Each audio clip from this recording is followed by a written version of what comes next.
આજની મારી રેસીપી તમને ગમી હોય તો એક લાઈક ને સબસ્ક્રાઈબ જરૂરથી કરજો. હાલો, જય શ્રી કૃષ્ણ. મારા કિચનમાં આપણું હાર્દિક સ્વાગત છે. આજે આપણે બનાવીશું મસાલા છાશ.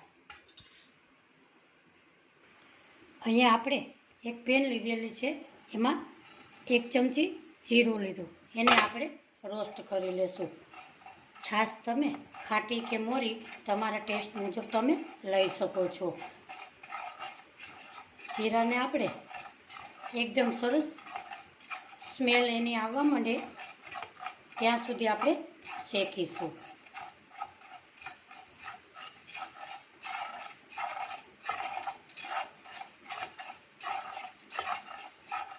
જીરું પેટ માટે ખૂબ જ ઠંડુ છે, તે પાચન તંત્રને સુધારે છે.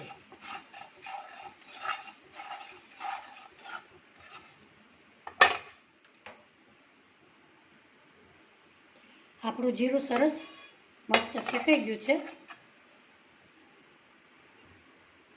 આપણે જીરાને ખાંડણીની મદદથી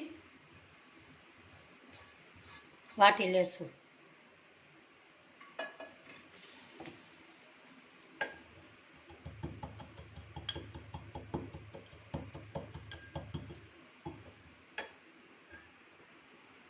આપણે અહીંયા સરસ મસ્ત દરદરું પીસી લીધેલું છે.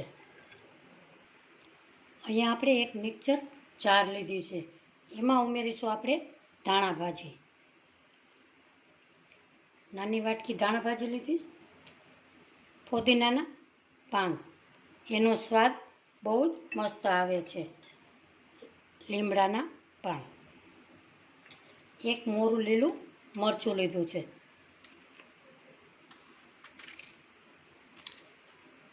એમાં નાખીશું આપણે 1 ચમચી દહીં. એમાં ઉમેરીશું આપણે થોડું પાણી. એને હવે આપણે મિક્સર જારમાં પીસી લેશું. આપણું મિક્સર જારમાં એકદમ ગ્રીન એવી પેસ્ટ તૈયાર થઈ ગઈ છે. અહીંયા આપણે છાશ લીધી હતી, એમાં આપણે પેસ્ટ ઉમેરીશું. આ છાશ ખાવામાં બહુ સ્વાદિષ્ટ લાગે છે. એમાં ઉમેરીશું આપણે સ્વાદ પ્રમાણે મીઠું, ચાટ મસાલો 1 ચમચી, અને આપણે જીરું શેકેલું હતું એ પણ ઉમેરીશું. હવે એને બધાને આપણે મિક્સ કરીશું.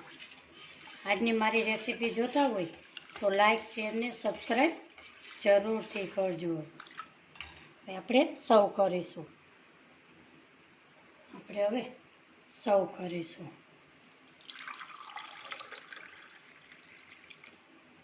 આજની મારી રેસીપી તમને કેવી લાગી એ કોમેન્ટ બોક્સમાં જરૂરથી જણાવજો.